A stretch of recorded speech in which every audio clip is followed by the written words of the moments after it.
So therefore, that there must be a difference between one and unity.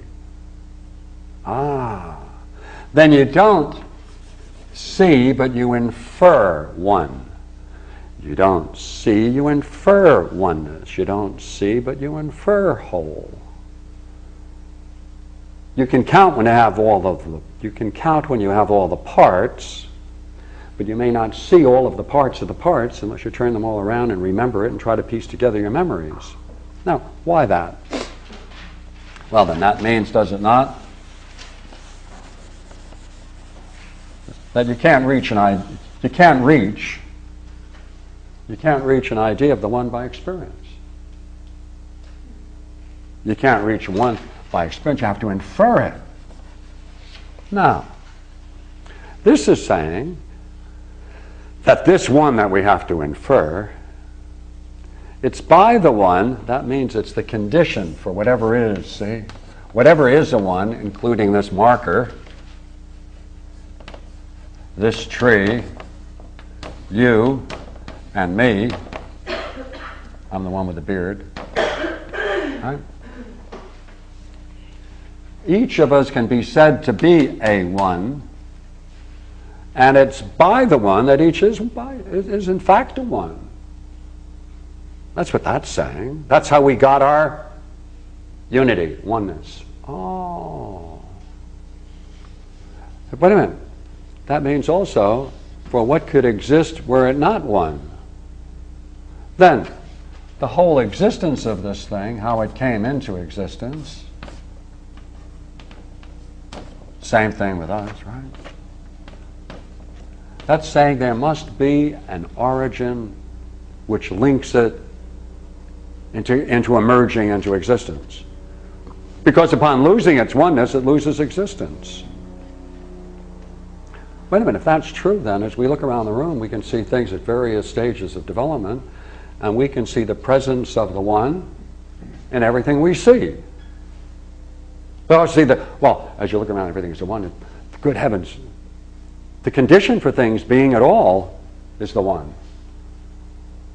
It couldn't exist were it not for the one. Oh, and the various stages it's in, coming into existence and passing out of existence, still one.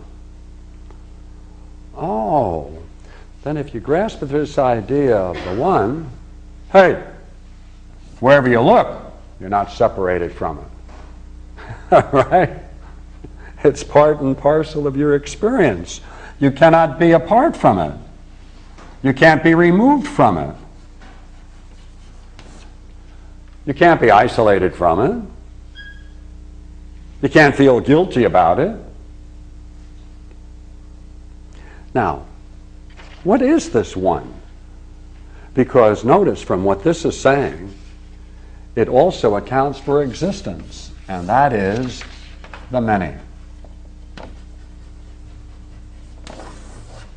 Now, let's see if we can push this.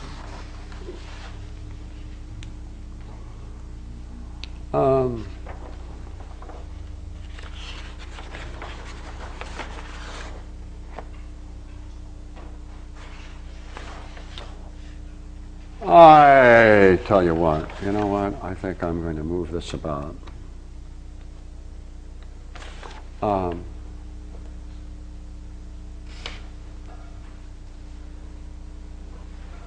The way now to try to grasp the nature of this one, which is said then to be the source of existence and condition of existence,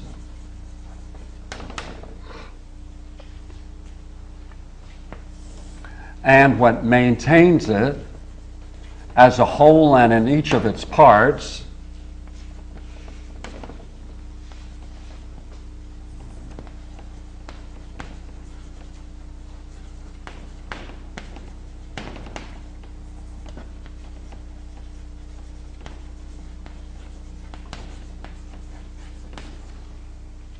is the one. Well then, how is it possible that anyone can use it as an object to contemplate, to know, to experience? Well, in philosophy, that's a philosophical path. That's a spiritual discipline. And it's very akin in Hinduism to a jnana yoga. Now, I am taking off from Plotinus's viewpoint. And as I think about it right now, I think that's a rather interesting way to proceed, because it's going to involve you in a nice mystery to begin with. Let's go back to our model. Back to our model. All right? The one.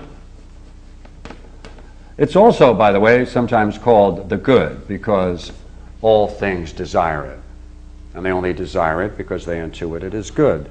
So sometimes it's called the good in Platonic language, and the Neoplatonic language is often called the one.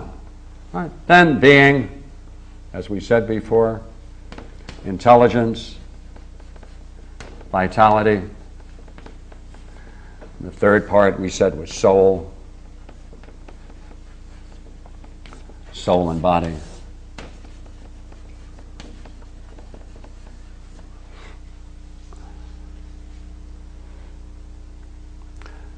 Now, what he is going to outline, Plotinus, and what I'm going to talk about, is how he tries to explain how the one can be an object of contemplation and how you can grasp it, see it, experience it.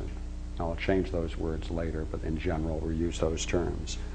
And what he's going to do is to say, you have to become aware of successively. So you have to become aware of what we mean by soul. You have to then become aware of what this intelligence is. And through the higher and more profound part of intelligence itself, you then reach the higher. 1, 2, 3. That means we have to know what we mean by each of these and how successively we go through each one to reach that final vision, which is a special kind of seeing, which is not really a seeing, but we'll talk about that later. Therefore, he says, here we are. Our first task then to go on this spiritual journey is that we must rise to the principle possessed within ourselves. There is some principle within us. There is some principle. And we must reach it, we must grasp it. And if we do that, then we can trust in it, we can be committed to it, we can confide in it, we can be said to be established in it. Look at, what do these words mean? Trust means then you can feel at ease with it, you're committed to it, it means you see it as an object worthy of pursuit. It can be confided in, that means you have a relationship in respect to it, and you can kind of settle yourself in it, which is to establish yourself in it. Now, what is this principle that you can do these things with? Well, I'll get there. Because it's by alert contemplation, the soul may grasp all the intelligence sees. That's where we're going, see. Now, he's going to take out the word being, and I'm just going to use the word intelligence now, because that word I'm using quite a bit, but I could equally use the word being, but use the word intelligence because it has a particular interesting characteristic we need. Okay, let's take a look. I'm now going to see whether, in a couple of steps, I can bring you to see why the soul and the function of the soul presupposes intelligence. All right, a couple of steps.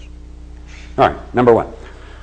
Would you agree that each of you came here, right? You had to get here. Therefore, it's quite obvious that you couldn't have gotten here had you not made a decision. Tell yourself to do it. That is to say, you had to command yourself to do it.